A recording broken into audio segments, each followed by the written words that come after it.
Alrighty guys, welcome back to the channel, and in today's video we're going to be doing a updated mod walk around on the car. I'm going to be showing you some stuff that I have done off camera to the car and just a couple updates. In terms of lack of uploads in the past month or so, I am back at school. It is my final year, so I've been really busy, so if there's a lack of uploads, that's why. But also make sure to follow me on my Instagram at rumble.hatch. I do post there pretty much daily, stories, you name it. So if you want to stay behind the scenes, updated with that, make sure to check it out.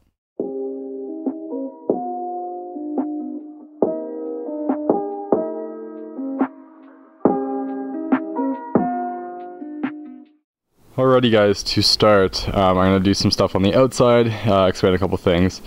I actually do not remember really where I left off, so if I have a little bit of overlap of parts that you guys have already seen, forgive me. I'm just trying to remember, as I've already made a good chunk of videos and done a lot to this car.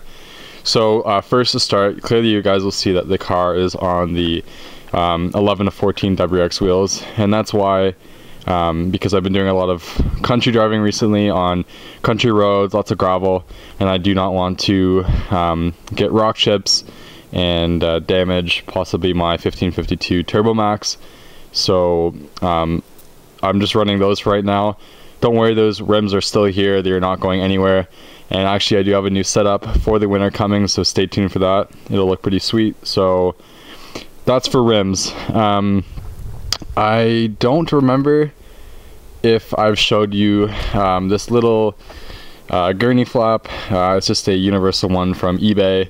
I forget how long it is inch-wise, but I can link that in the description below. But it's just a little gurney flap, and I think it adds a nice little touch to it. You see them quite commonly on the Ford Focus, Fiesta ST, you name it. So that's a nice little touch. As you can tell, the overlays are not on the car. If any of you guys saw that on Instagram, I had some Koi inspired overlays from Auto City Imports. I do have some new ones going on the car later this week, and I won't give that away, but there will be new overlays on the car. Also, I think I forgot to mention, I do have the Craven Speed stubby antenna. It's a 2-inch, it's made out of metal, it's powder coated. It makes your car not really look like a little go-kart anymore, or a little RC car. It's very short, still gets super good radio reception. It's a nice little upgrade, I like that. You can find that on Amazon.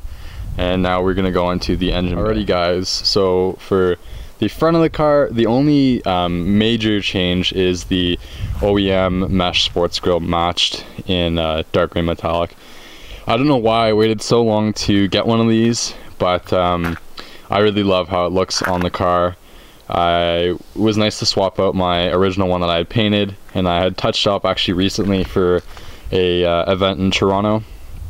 But obviously my fog light bezels are still painted, but that is a really nice touch to the car, and I recommend any of you guys, if you want a bit more of an aggressive look on these cars, to get the OEM Sports Mesh Grille. So that's a fantastic option for these cars. Alrighty guys, now a brief little look on the inside of the car. Again, there hasn't been too much done. I changed the mount of my Ultra Gauge. I used to have it mounted on the window. Now it's mounted on the dash, and the wire is actually tucked down under here, so I don't have my wire dangling anymore.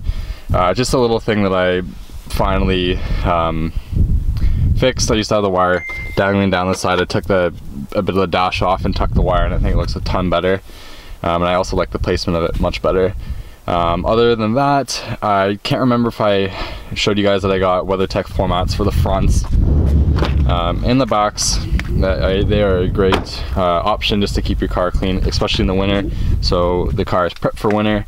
And I did get a new white Cobb 5-speed shift knob to match my 1552 Turbo Max.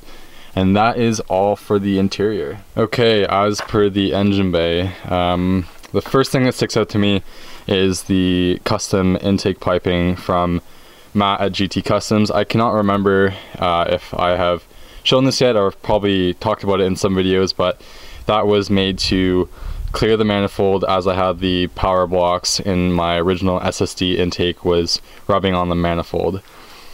Next thing, one of the many goodies from Perrin, I have the Perrin strut tower brace in their new gloss white finish, and this is for the 15 Plus, WRX, and STI, and it fits like a dream.